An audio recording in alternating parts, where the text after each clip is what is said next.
16h30, Ludivine récupère sa fille. Quand on est maman solo, la famille qui est loin, le papa qui est loin, faut jongler. Amélie est déjà à la maison avec ses deux garçons. C'est sportif, ouais, oui. Quand il y en a un qui dit non, en général, le deuxième dit non. Mais oui, pour les bonbons. Il n'y a pas de bonbons. Un rythme intense qu'elles ont appris à gérer. Il grandit, donc c'est un peu plus simple. Et c'est que du bonheur de pouvoir être à la sortie de l'école, prendre le goûter, préparer un bon petit repas. Mais ça n'a pas toujours été que du bonheur. Ludivine a 32 ans. Nous la retrouvons dans son atelier à Fécamp. Elle crée, elle donne des cours et dans quelques jours, elle animera ici un atelier sur la parentalité créative avec Amélie. À 35 ans, elle est consultante en parentalité. Une formation qui l'a beaucoup aidée pour gérer les moments tendus. Le matin, par exemple, arriver à l'heure à l'école ou sur un lieu de travail, là, ça peut être compliqué du coup. Est-ce qu'on va s'en sortir? Il y a le stress financier, ces inquiétudes-là aussi. Là, du coup, ça fait 3 ans et j'ai déménagé 3 fois depuis on avait une maison à nous avec un jardin. Quand on s'est séparés, j'ai pris en location un petit appartement avec une chambre, seulement pour nous 3. Les familles monoparentales sont particulièrement exposées aux situations de précarité.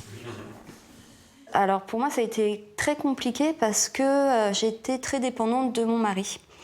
Donc j'avais pas de revenus. Au début, en plus, je me suis lancée dans la poterie, dans une formation qui a duré 2 ans.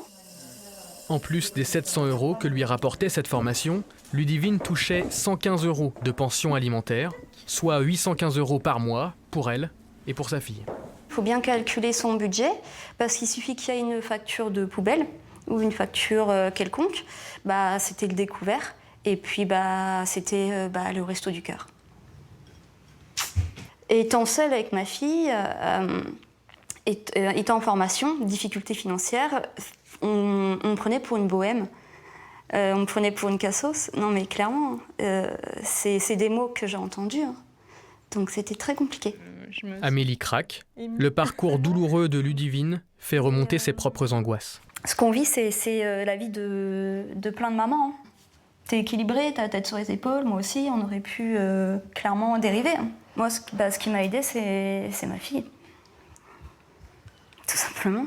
C'est mon enfant. Et ça, pour moi, ça a été vraiment le soutien du coup de la famille. Aujourd'hui, voici 2 entrepreneuses épanouies et accomplies. Leurs mots ont pris fin, alors pour les autres mamans solo en difficulté, Amélie a le mot de la fin. Effectivement, il y a des passages difficiles, il y a des passages à vide, mais ça passe. Et surtout, ne pas hésiter en fait à dire que c'est difficile et à demander de l'aide. Ne pas avoir honte de ça.